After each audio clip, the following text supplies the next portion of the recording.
Chapter 16 in Gay Paris, 1889 to 1890, presented by Joel Delphine and Kyle Ira Jacet Yumul. Paris in the spring of 1889 was bursting with gaiety and excitement because of the International Exposition. Thousands of visitors from all corners of the world crowded every hotel, inn, and boarding house. Rooms for rent were a rarity, and everywhere in Metropolis, the hotel rates, the house rents were roaring sky high. Rizal, fresh from London, was caught in the whir of gay Parisian life.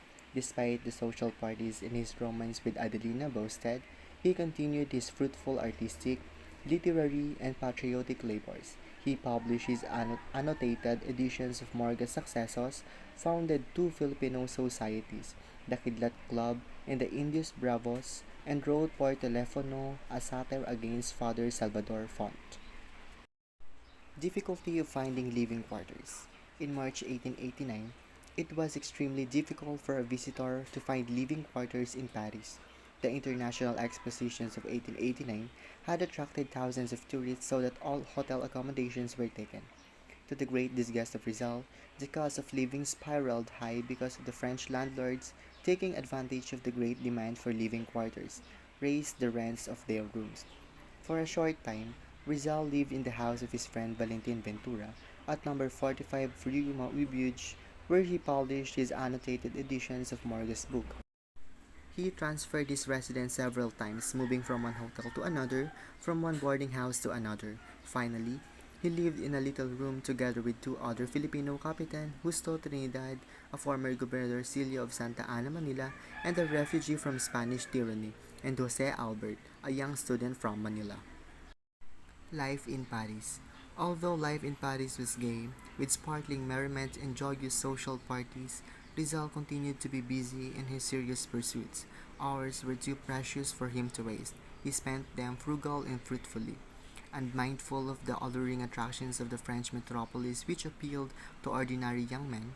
He spent most of his time in the reading room of the Bibliothèque Nationale, checking up his historical annotations on Morga's book, and in his living quarters rewriting and polishing the manuscript. In his spare hours, Rizal used to dine at the homes of his friends such as the Pardo de Taveras, the Ventura, the Ramirezes, the Rocas, etc. He was a good friend of the three Pardo de Taveras, Dr. Trinidad H. Pardo de Tavera, physician by vocation and philologist by vocation; Dr. Felix Pardo de Tavera, also physician by vocation and an artist and sculptor by avocation; and Paz Pardo de Tavera, wife of Juan Luna. These Pardo de Taveras were the children of Don Joaquin Pardo de Tavera, an exile of 1872 who escaped from the Maranians and lived in the France. According to Dr. Felix Pardo de Tavera, Rizal was very fond of Philippine dishes. Rizal was also a frequent visitor of the Bosted family at number 3 Rio de Bassins. Mr. Edward Bosted was born in the Philippines, the son of a rich French businessman of Singapore, and had a married daughter of the prominent Hinato family of Manila. Because of his happy sojourn in Manila and his charming Filipina wife, he welcomed all Filipinos at his home in Paris and at his villa in Biarritz, France. He particularly took a great liking of Rizal, whose splendid talents amazed him. He had two attractive daughters, Nelly and Adelina. In Paris, Rizal continued his study of languages. He perfected his French so that he could speak and write it like Frenchmen. He was able to prepare a volume of French exercises as a textbook for students of the French language. He attended, together with Dr. Trinidad H. Pardo de Tavera, certain lectures on Oriental languages in the University of Paris. And on Sundays, he attended the fencing lessons at the studio of Luna, which were given by a French fencing master. He fenced with the Luna brothers, Juan and Antonio, Valentin Ventura, and the Bosted sisters. Nelly was a good fencer, and Rizal enjoyed crossing foils with her. Moreover, he carried on his artistic hobby. He made two statues, the beggar and the maid with a basket, which he sent to Blumentritt, together with an artistic wallet, or pitaka made of Philippine vine or nito. The Kidlat Club. Towards the end of March 1889, shortly after his arrival in Paris, Rizal organized these paisanos into a society called Kidlat Club. Among the members were Antonio and Juan Luna, Lauro de Mayuga, Baldomero Rojas, Gregorio Aguilera, Fernando Canon, Gregorio Pauto, and Julio Lorente. It was founded by Rizal simply to bring together the young Filipinos in the French capital so that they could enjoy their sojourn in the city during the International Exposition. Indios Bravos. Rizal and the members of the Kidlat Club usually went sightseeing at the exposition grounds in one group. Rizal, who could speak French fluently, acted as their guide and interpreter. In one of their sightseeing trips, they saw Buffalo Bill's troop and were impressed by the American Indians, wearing wear pants and feathers, proudly riding their horses like centaurs. The tall, dignified, proud, and powerfully built Indians ignited Rizal's imaginations. He told his friend, "Why should we resent being called Indios by the Spaniards? Look at the American Indians. They were not ashamed of their race. Let us be like them. Let us be proud of the name Indio and make the Spaniard revise their conceptions of the term. We shall become Indios Bravos." Thus, a new society of Filipino Indian Bravos was born in Paris. It replaced the Kidlat Club. The members, Aguilera, Di Mayuga, Pauto, Canon, Antonio, and Juan Luna, Lorente, and Rojas pledged to excel in intellectual and physical prowess in order to win the admiration of the Spaniards. They practiced with greater energy the use of Spaniard sword and pistol. Rizal taught them jiu-jitsu, the Japanese art of self-defense which he learned in Japan. Annotated editions of Morga published. Rizal's outstanding achievement in Paris in January 1890 was the publication of his annotated edition of Morga's Successos, which he wrote in the British Museum. It was printed by Garnier Freres. He dedicated this historical work to the Filipinos.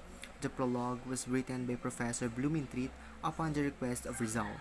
In his prologue, Blumentritt commended Rizal for his fine historical scholarship.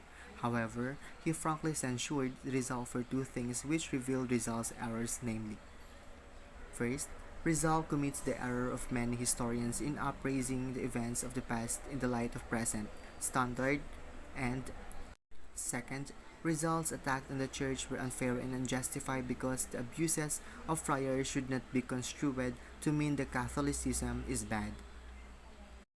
Notwithstanding the two blemishes of Rizal's work, it is by far and large a splendid piece of historiography. Rizal annotated and published Morga's Successos because it was the best of the many histories of the Philippines written by early Spanish writers. Rizal dedicated his new edition of Morga to the Filipino people so that they may know of their glorious past. In this historical work, Rizal proved that Filipinos were already civilized before the advent of Spain. They had clothes, government, laws, writing, literature, religion, arts, sciences, and commerce with neighboring Asian nations. Rizal thus blasted the historical heresies of the Spanish writers who claimed that the early Filipinos were savages and were of low mentality. International Association of Filipinologists. Taking advantage of world attention, which was the focus of the International Exposition of 1889 in Paris, Rizal proposed establish an International Association of Filipinologists and have its inaugural convention in the French capital. He first broached this idea to Blumentritt in a letter dated January 14, 1889, and the latter gladly supported him. He wrote the prospectus of this international association. According to this prospectus, the aim of the association is to study the Philippines from the scientific and historical point of view.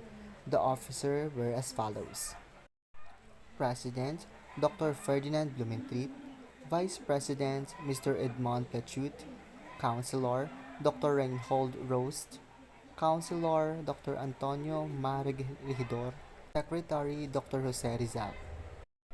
Rizal scheduled the holding of the inaugural conventions of the International Association of Filipinologists in Paris in August 1889. He prepared the agenda and invited renowned scholars in Europe, such as Dr. Rost, Dr. Yule, Dr. Hagor, Dr. A.B. Mayer, Dr. Kern, and Dr. Shepelak, to take part in proceedings. Unfortunately, their inaugural conventions did not materialize because the French government discouraged the holding of conferences by private organizations during the period of the International Exposition. Filipino College in Hong Kong. Another magnificent project of Rizal in Paris, which also fizzled out, was his plan to establish a modern college in Hong Kong. He wrote to his friend Jose Maria Basa about this matter. According to Rizal, the college aims to train and educate men of good family and financial means in accordance with the demands of modern times and circumstances. A rich Filipino resident in Paris, Mr. Conanan promised to help him raise 4,000 pesos as initial capital for the college. Unfortunately, this project of Rizal to establish a modern college in Hong Kong did not materialize. However, years later, during this exile in the Pitan, he actually founded a school for boys in which he put into practice some of his splendid pedagogical concepts. For telephone, we have mentioned before that Rizal defended his knowledge from the slanderous attack of Fray Jose Rodriguez by penning a satirical booklet entitled La Vision del Fray Rodriguez. In the fall of 1889, he wrote another satirical work entitled For Telefono. For Telefono was published in booklet from Barcelona, 1889. Rizal received the printed copies from Mariano Ponce, as revealed by his letter to the latter dated Paris, August 13, 1889. This satirical pamphlet, under the authorship of Dimas Alang, one of the Rizal's pen names, is a witty satire which ridicules Father Font. Its opening paragraph reads as follows: In the year 1900, the Philippines and the metropolis Madrid were linked for the first time by means of telephone wires installed by an Anglo-Catalan firm called Transoceanic Telephone Company, which was then known for its truly advanced ideas. History shows that the first radio telegraph signals received by Macaroni across the Atlantic was in 1901, 12 years after the publication of Rizal's For Telephone. Rizal and the Busted Sisters. Rizal had another romantic affair in Paris. This time it was with Adelena Busted, younger sister of the vivacious Nelly. He grew fond of her instead of the Atlantic Nelly because she was quiet, dignified, and refined. On the other hand, the gay-hearted, sport-minded Nelly was attached to Antonio Luna. Both Rizal and Luna were frequent visitors at the Busted home in Paris. Nelly was attacked by the talent Rizal, with whom she was infatuated. Luna became jealous of Rizal because Nelly was apparently in love with Rizal. To preserve their friendship, Rizal had to tell Luna that he had no amorous interest on Nelly. Later in 1891, when Rizal was grieving over Leonor Rivera's coming marriage to an Englishman, Mr. Henry C. Keating, he visited the Busted family in Biarritz. Biarritz on the beautiful French Riviera is an ideal spot for romance. Fortunately or unfortunately, his marriage proposal did not propose for three reasons. One, Adelena was not sure he loved her because of his broken engagement with Leonor Rivera. Two, Rizal refused to accept the condition that he become a prostitute like her. Adelena's mother opposed the match because Rizal was not rich enough to support a family in style. He was a welcome guest at Villa Elida, the Busted Villa in Biarritz. In Paris, December 25, 1889, was a winter day in Paris. Rizal and Jose Albert, who were living frugally in a small room occupied by Captain Justo Trinidad, planned to have a sumptuous Christmas dinner. they scrapped enough money to celebrate Yuletide. Shortly after New Year, Rizal made a brief visit to London. Biographers do not know the purpose of this visit. It may be due to two reasons. One, to compare his printed annotated edition of Morga's Sauce with the original copy in the British Museum, and two, to visit Gertrude Beckett for the last time. By the middle of January 1890, he was back in Paris. He complained of a terrible headache at the time a pandemic of influenza was raging in Europe. Fortunately, he was not stricken with flu.